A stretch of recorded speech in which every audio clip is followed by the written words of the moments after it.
Today's topic is how self-medicating cannabis can be a key tool for women's health with Rachael Speegle. Welcome to the Well Woman Show, where we interview women executives, leaders, and entrepreneurs. And you're listening to the Well Woman Show, where motivated women achieve fulfillment and well-being. You're listening to the Well Woman Show. Take time for myself by coming to things like Well Woman Drinks. To be accepting of myself no matter what. Step away from judgment as much as possible. You're listening to the Well Woman Show. You're going to be in for a good ride. I don't regret anything. Everything I've ever done, I've learned from it, one way or another, good or bad. Being a little bit selfish for yourself, put your own oxygen mask on first and then give what's left. I'm a woman. I would prefer to tell my own story. My story, though it's very personal, is universal. You're listening to the Well Woman Show. And now your host, Giovanna Rossi.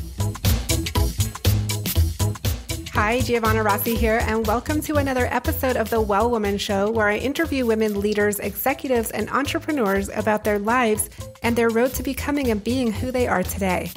Are you feeling burned out or finding it hard to focus on your goals? Or are you in transition? Well, you're not alone. We all need to activate our superpowers. These are the internal strengths and abilities we all already have but don't use all the time. Superpowers can be cultivated, and they include empathy, love, intuition, courage, and more. As always, this episode is brought to you by Well Woman Life, a global community of women living our best lives. Whether it's your health, relationships, your money, or making an impact in your community and the world, Well Woman Life has you covered. You've made a commitment to not settle, to use your voice, and to live your best life. Well Woman Life offers annual memberships, workshops, and retreats to support you. Check out wellwomanlife.com/Facebook to join our growing community. Now back to the show. This week's episode is brought to you by the Well Woman Superpower Retreat. Join us October 26th and 27th at Sunrise Springs in Santa Fe, New Mexico. If you're feeling at all burnt out or in transition or just needing to rejuvenate and be around supported by a group of powerful, supportive women, then the Superpower Retreat might be for you. Seats are filling up, so do go to wellwomanlife.com/retreat to check it out. Today's topic is how self-medicating cannabis can be a key tool for women's health. And hopefully by the end of the show, you'll be ready to make a decision about whether it could be good for you, how to talk to your doctor about it, and how the cannabis industry is a growing entrepreneurial industry. My guest today is Rachael Speegle, a registered nurse and director of operations at the Verdes Foundation, a family-owned medical cannabis dispensary licensed in 2010. In this episode, Rachael and I talk about why women have the most to gain from medical cannabis, how self-medicating cannabis can be a key tool for women's health, and how Rachael provides a safe access point to medical cannabis for women. The free giveaway today is a handout called Talking to Your Doctor About Medical Cannabis, and you can get it at wellwomanlife.com/084show. I really like this giveaway because it tells you exactly what to do first before you go to the doctor, and it helps you think through whether cannabis is a good addition to your health regimen. Before we begin, I want to let you know that if you're a leader in your field at the top of your game, but you're burnt out personally or professionally, Well Woman Life has your back. We have memberships, and we also have our Superpower Retreat. So definitely go to wellwomanlife.com/membership, or you can check out the retreat page as well at wellwomanlife.com/retreat. And we hope to have you join our growing community. You can also join the conversation in the Well Woman Life community group at wellwomanlife.com/Facebook. Now to my interview with Rachael Speegle. Welcome to the program, Rachael. Thank you. Thanks for having me today. So, Rachael, I want to get started with jumping right into what it is you are up to and how does it impact women's lives and well-being? So what am I up to? We have a medical cannabis production license in the state of New Mexico. We're licensed under the Department of Health, and we were licensed in 2010. We process So we grow, process, and distribute medical cannabis to the New Mexico community. And we focus primarily on Albuquerque because we're limited in our plant count. And so we can't serve the entire state. We have to serve our community. So we have focused where we live, which is Albuquerque. And we really focus on appealing to women and giving women a safe access point for medical cannabis and a place where they can solicit trusted information and education from skilled nurses, and that we can curtail the use of cannabis around the needs specific to women and women's health. Okay. And okay, there's a few things there I want to kind of dig into, but the first thing is you started basically growing this as a business. Is this a for-profit business? No, in the state of New Mexico, we're required to be nonprofits, but we're not recognized as a nonprofit with the IRS or on a federal level. We're just registered as a nonprofit business in New Mexico with the Secretary of Health and the Secretary of State. Okay. But you're running your operation like a regular business. We try to. It's for the most part, everything as normal with business. And, we have HR, we have accounting, we have all of the usual. So it's not nearly as sexy as it sounds to a lot of people. It's just business. That being said, we do have some pretty restrictive laws around what we can and can't do in our industry. And that caps our ability to grow the industry and our ability to provide access to more patients because of the federal restrictions. The states are still pretty reserved about what they will and will not allow our industry to do. And it's more than just being, it's more than us just having regulations. We're excluded from a lot of other normal business opportunities, such as credit card services or having attorney representation or having access to banking. So we can't have 401ks for our employees. There's just a lot of complications around the federal illegality of cannabis. Oh, wow. Okay. So I know you mentioned that you focus on women and you want to provide a safe access point for them. Why is that? Well, I'm a woman, and I'm somebody who is very selective on where I shop and who I purchase anything from. And being a difficult consumer myself, I wanted to provide access for women like me, for people who expect more, people who understand what good customer service is, and who don't want to feel like they're breaking the law in buying their medicine. So when in 2014, I decided to remodel our brand and our location in order to look even more female friendly so that women could come in and products were on display, so that we weren't describing concepts to them and running into the back to get their medicine, shoving in a brown paper bag and sending them out. I really wanted to bring this out of the shadows and into the fold where people could see their medicine, they could talk about it. If they had kids with them while they were running errands, they could bring their families in while they pick up their medicine. I wanted to create an environment that was equal in comfort to going to Walgreens and picking up your prescription medications there. And so it starts in the parking lot for me.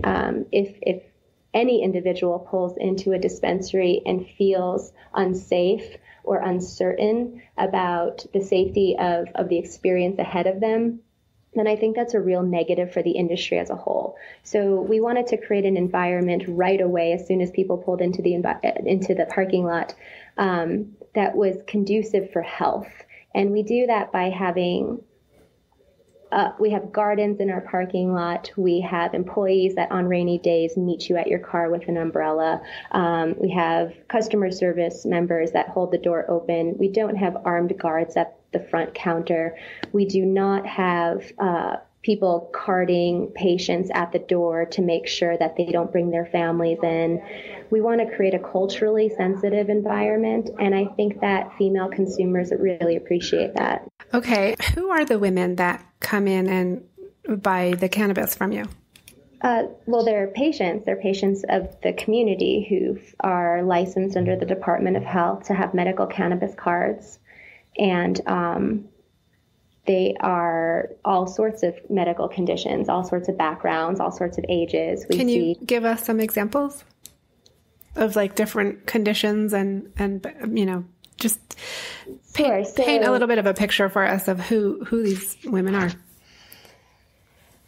We serve children with seizure disorders, children with cancer diagnoses, all the way up into postmenopausal, even geriatric patients. So one of my older patients who's 86 years old, she's a new cannabis user, has never used it in her life until she was diagnosed with a seizure disorder that had to do with a focal disturbance.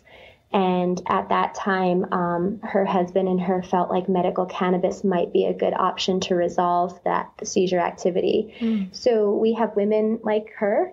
We have women with breast cancer who are looking for alternatives or looking for adjuncts to their chemotherapy.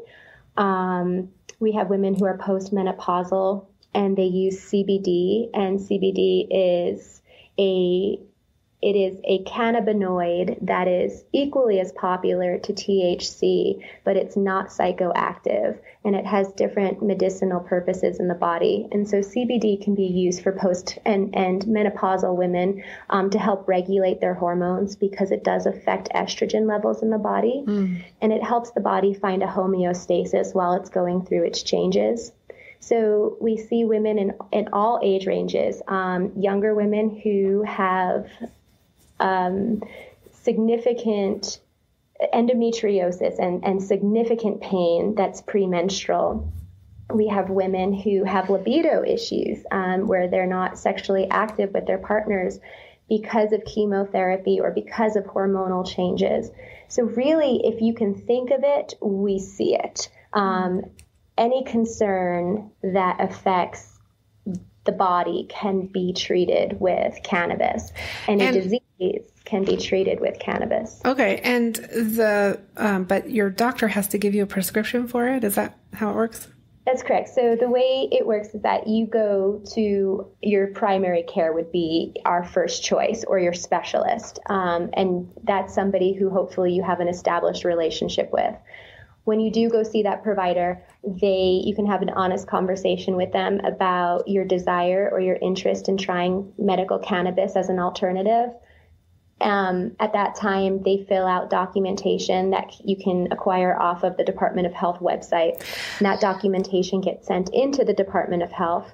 And in about 2 weeks, you receive a card in the mail if you meet the criteria and your doctor has proven that this is a possibility for you and a good option for you as a patient. But is the responsibility on the patient to suggest that they are interested in it? Like, are there doctors that are actually suggesting that it's a good option? I would have to go to every doctor in New Mexico to answer that question. I really don't know the conversations that are happening in the doctor offices. I think that there are probably some physicians, and I would imagine oncologists more than others, who initiate the conversation when they have patients who are extremely nauseated or having complications that are interfering with their ability to keep the patient on the regimen. So I think that there are some specialties that are more likely, like oncologists, to recommend it, and other specialties where, I still think that the priority or that the responsibility still lies on the patient to initiate the conversation in most cases. Yeah. And so how are medical providers, and maybe you don't know the answer to this, but maybe you do, how are medical providers being informed or trained about this option for their patients? I mean, is it part of a curriculum at all in medical school, or some sort of extra education that they can take in order to learn about it? No, there's no cannabis education that's being provided in medical schools. I don't know if now, in the last year, they've started to create small sections where physicians can be aware that this is what they're going to see in the field these days. But I know when I was going through my nursing degree and that was not part of the conversation just about, I guess that was probably only 6 or 7 years ago now. And so it wasn't on the radar then. Yeah. Okay. That's interesting. So it really takes patients advocating for themselves, and then also, some of the providers might be aware of it and offering it. But there are some continuing ed classes that are offered. I partnered with GAMA, which is Greater Albuquerque Medical Association, last year to put on a continuing ed course for physicians through GAMA in cannabis. Tomorrow I go to Taos to teach a program to rural physicians and dentists around the state. Oh, great. Who are taking my course as a CME. So there are CMEs in existence that are cannabis focused now. And Rachael, when like if there's a patient that's taking, doing medical cannabis and they go back to work and they have a drug testing requirement at work, how does that work? Because it's completely up to the employer, and that will probably always be the case. It's not up to the industry. It's not up to the patient. It's really up to the employer as to what they're comfortable allowing. So if you work for an employer that has a THC inclusion in their drug policy, then you're not going to be able to use cannabis, even if you're a medical cannabis card holder, most likely. Mm-hmm. There are a few exceptions in the state that I've heard of where cannabis patients have spoken to HR and have been able to make some changes there. But for the most part, that's established through the employer and usually is not able to be changed, at least at this point. There are a couple very large organizations that we're partnering with to help them redevelop those drug guidelines so that they can be more accommodating and more patient-friendly workplaces. But it really hasn't rolled out yet. Yeah, I wouldn't have thought so yet, but that's interesting. Well, I want to ask you too, your company, the Verdes Foundation, recently received an award from a project that I actually lead, which is separate from this show, the Family Friendly New Mexico project, where we encourage businesses to adopt and implement family-friendly policies for their employees. And I know you got the top-level award. Can you talk about what kinds of family-friendly policies you have for your employees? Sure. So the Verdes Foundation decided just a few years ago, because we went from 4 employees to 40 employees in a 1 year's time. So we decided at that time that we were going to prioritize what our business can do for the community instead of what the community can do for our business. And making that decision, we had to make some pretty significant sacrifices for a small business. And one of those sacrifices was to immediately enact maternity and paternity leave. And that was really important to us because we recruit college graduates, we recruit female leadership. And so that means that we need to create a lifestyle that's conducive for people for the long haul and makes them feel like they're happy to be a part of this process. So the maternity and the paternity leave were one of the more difficult benefits to roll out considering our size. And in fact, we have our in-house accountant is out on maternity leave right now, and we feel it. 43 employees and you're short your accountant, you feel it. And so it's been nice to really understand the significance of the sacrifices that we've made and put onto paper. And so we're living that right now. But the other benefit programs that we're really proud of are that we do provide educational incentives to our staff. We send them for continuing ed, and we have 3 actually employees right now that are away at different conferences. We'll send our staff to national and international conferences. We provide living wages, so we start our employees at $15 an hour, never below that. And we have environments that are friendly to the employee, meaning that they get to create an environment that they want to work in. They get to move around from space to space. And we have group think spaces and quiet spaces with noise deprivation, earphones, so that they can just sit and listen to either silence or classical music. We try to create an environment in which is conducive to employee health. And so every decision that we make along the way, we have the employee and their well-being in mind. And I really feel that that translates into our product and our service that we provide our customers as well. It's that happy customer or happy employee, happy customer. It does translate for us. And have you noticed that you hang on to your employees longer because they're more loyal and they're happier with you?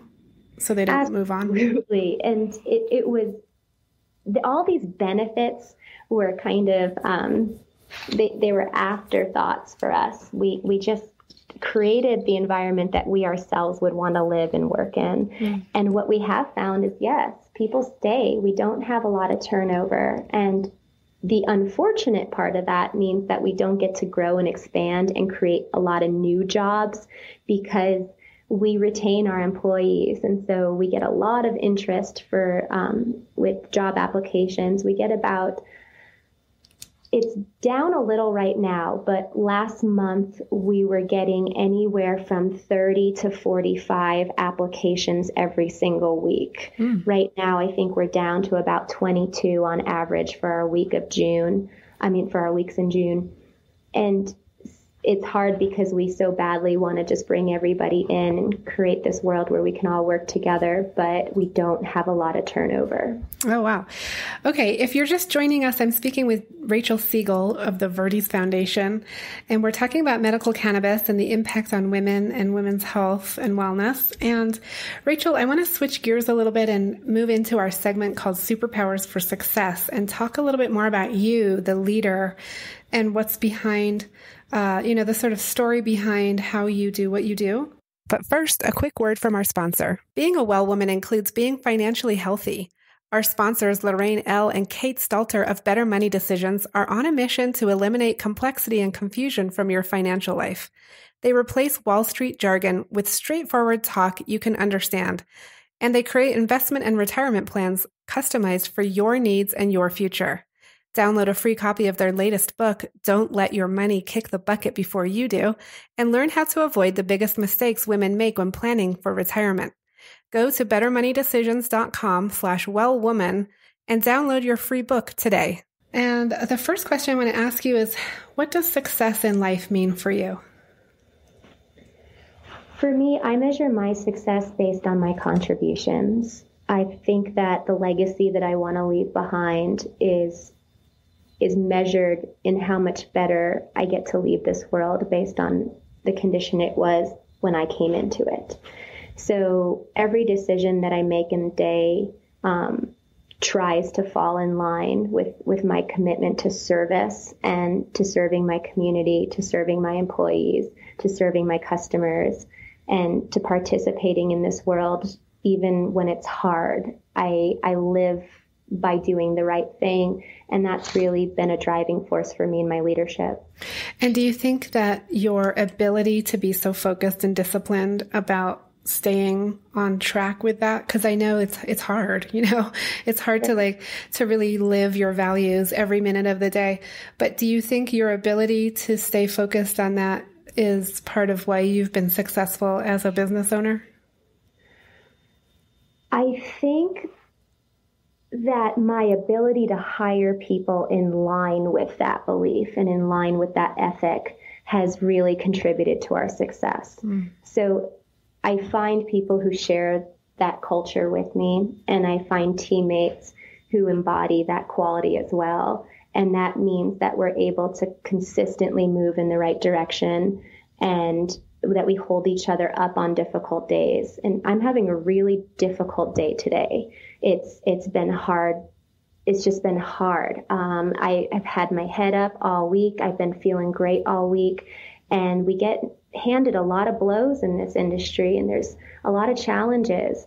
and I'm having a hard day today. And I have an entire staff and team around me who are able to continue to push forward and embody that so that I get to have a hard day and they get to have a hard day too. And I think that a big piece of that success is actually choosing people who embody that culture and grabbing them and putting them on the bus. But that takes really great leadership, which you have alluded to several times in our conversation. And also, I know you actually do focus on and prioritize leadership, sort of helping other women in business. And you have a whole group a networking group that does that. So I want to ask you, when did you know you were really good at what you do?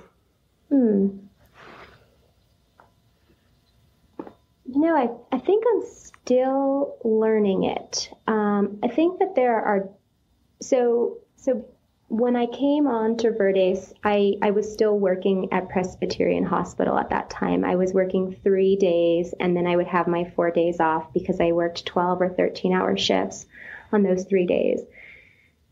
And when I came to Verdes during my 4 days, I started to overhear conversations at the front counter that needed my oversight. And I, before that, didn't see a place or a purpose for nursing in cannabis. It was a subculture, I thought. I thought I didn't understand it. I thought I didn't know the vocabulary. And I felt like I didn't belong on that side of the counter and that I had nothing to offer people. So when I took the risk of stepping behind the counter and hearing the conversations and interacting with the customers, that was the first moment that I realized that I had so much more to offer outside of the walls of the hospital, and that I could have conversations with my community and with other women that didn't have to take place in an emergency room. And then from there, I started to provide more and more education, and I realized that I was good at listening, and that most of what came out of my mouth had to do with how well I was empathizing with the other person and how well I was listening to them. And then from there, I started to implement practices that were based around that quality. And those practices rolled out, and they were effective because they were all based on my real understanding of the customer and what the customer was looking to experience and what our place was in the community. And so I learned that I was good at this incrementally with every step. And in fact, it was just 2 days ago, I think it was like on Tuesday of this week, that I thought, gosh, I'm really good at coming up with ideas. When someone comes to me with a problem or they want to solve an issue that we're having, let's say, in the dispensary with, let's say, cartridges. We're having leaky cartridges, e-cig cartridges. I come up with ideas fast. And that was just something, and solutions fast. That was something I just learned about myself 2-3 days ago because I've been noticing it. It's been happening. And I just didn't process that was one of my strengths yet.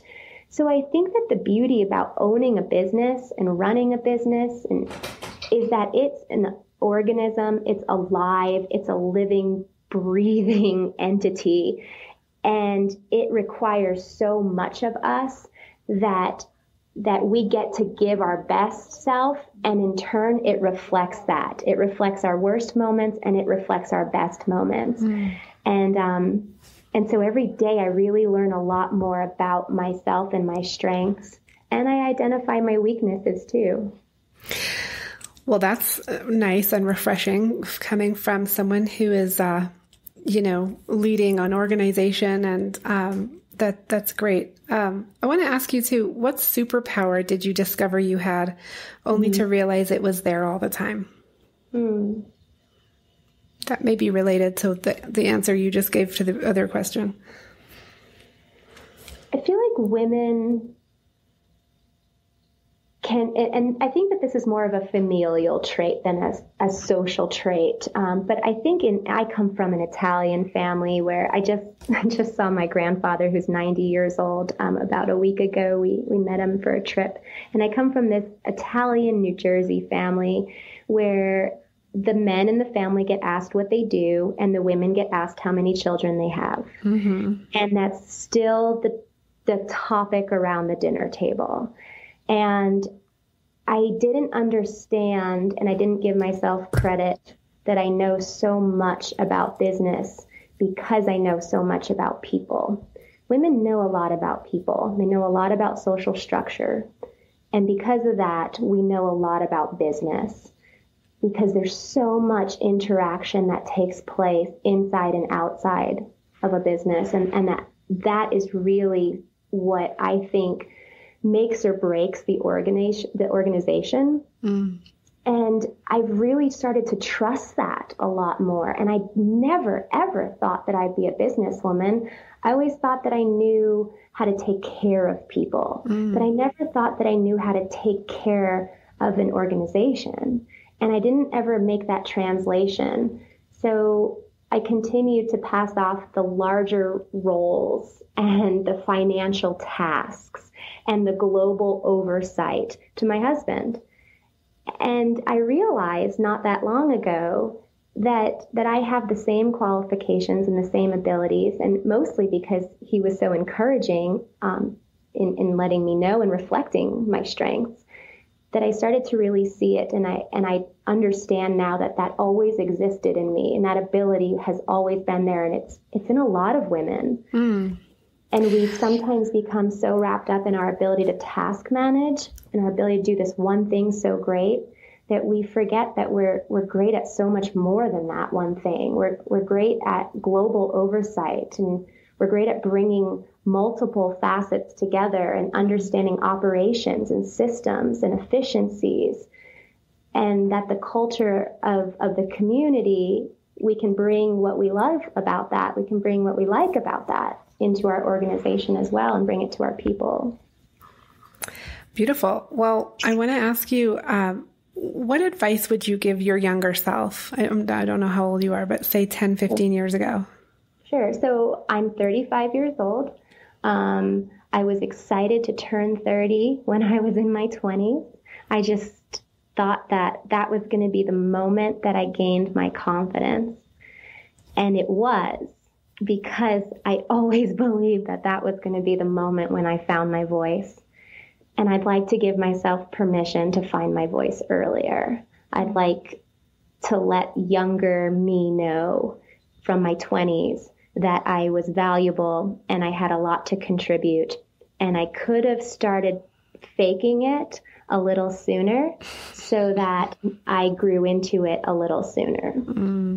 That's good advice.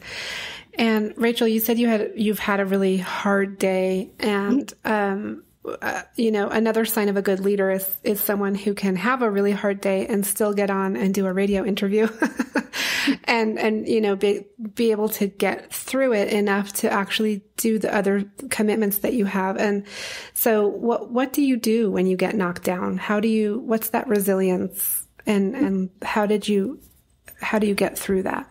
Sure. So sometimes it's by just faking it. Sometimes it's by continuing on, putting the laptop on my lap and sitting down and getting to it, and being just fully immersed instead of running away or retracting.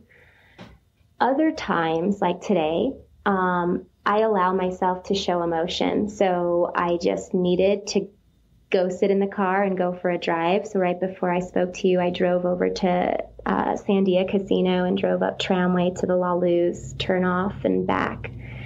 And I allow myself to show emotion. I allow myself to cry. I allow myself to get it out. If I need to scream, I scream. I encourage my staff and myself to go for a walk when it's not 100 degrees outside. So that would have been, I would have just gone for a walk up and down. The other way that we really cope around here with some of our more difficult days, and when we have loss, especially of patients that we're close to, we have dogs in the workplace. And so today we have Rusty, and he's my community relations, her dog. And he was a rescue dog that was adopted we started a 501c3 called MOPS, which is Medically Orphaned Pets. And so we take in pets of people who have passed or become too ill to care for their companions themselves. And we take those animals into our rescue group and place them in the community and provide them their medical care for the rest of that animal's life. Because a lot of times they're older dogs, and that can be an expense that someone's not willing to take on. Wow. So we take on that expense for the rest of that animal's life. And because of that, we have animals around our offices, and so I got to pet Rusty for a good 5 minutes today and snuggle with him on the floor. And I really see that those types of interactions benefit us. And sometimes for me, just doing something for somebody else changes the dialogue in my head, and stepping outside of my own world and making a kind gesture outwardly helps me change my perspective. And Rachel, just a couple more questions before we wrap up. Do you identify as a feminist? Oh, I love that question. So I have never in my life identified as a feminist because I was always so afraid of what that meant, too. I thought, who are these feminists? Who are these women? And what are they so upset about? I was a mountain climber. I was a high altitude mountaineer in France. I got into med school in 2008, and I never felt held back by my gender. I thought that I could do anything and that there was absolutely no glass ceiling and that this was possibly a myth until I entered the cannabis industry. And I realized that women are not given the same opportunities for startups. Women are not capitalized at the same rate. Women don't encourage each other to rise. We discourage each other out of fear of competition. And what we don't understand as women is that you can be at the top and I can also be at the top. We don't need a token female that we have to wait to fall before I can replace you, Giovanna, at the top of the organization. You can be successful and I can be successful, and that those two successes do not detract from each other. And we do not understand that as a gender. And I so badly want to encourage other women to reach out. If you're jealous of something that another woman is doing, then go right across the room and tell them, I want to do what you do. Can you tell me how you got there? I love that. So hell yeah, I'm a feminist. I am a feminist, and I am so, so proud to be a feminist. And I'm proud to be an equalist. I think that sometimes in the conversations that women have about gender equality, we forget about other forms of equality. And I think that it is important that as women, we remember that this is not just a gender inequality issue, but that it's also a race issue. And I make 80 cents on the dollar as a white woman, 80 cents on the dollar average that every white male makes. And a Hispanic woman makes 40 cents on the dollar of what every white male makes. And I think that that's something we have to embody, and we have to come together and represent this inequality that still exists. That's great. And I know you do work on women's leadership, and we'll link to your group in the notes on the website. But just very briefly, what is the leadership group that you have? Sure. So actually, it does not exist in New Mexico anymore. I was the founding member for Women Grow Albuquerque, and Women Grow ABQ, as we called it, started September of 2014, and it ran until December of 2016. And that's when I exited as the chapter chair for Women Grow. And they changed their contracts on a national level. And some of the women that were supposed to take it over felt that it had changed too much to represent the needs and the ideology of our local community. And the expenses, to be honest, became too expensive for women of any socioeconomic class to be able to afford to go. And we didn't feel that it was appropriate to have something that would be that restrictive and excluding of everyone. So it does not exist in New Mexico, and there is always an opportunity, but I recommend that people go to womengrow.com because you can hear the lectures and you can be inspired.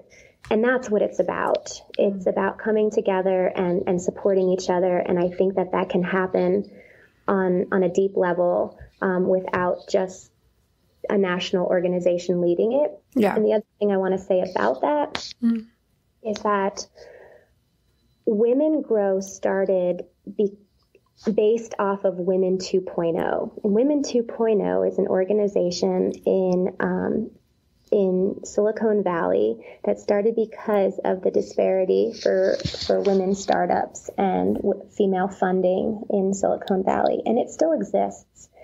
It wasn't intended to still exist. It was intended to help bring equality and then to dissolve.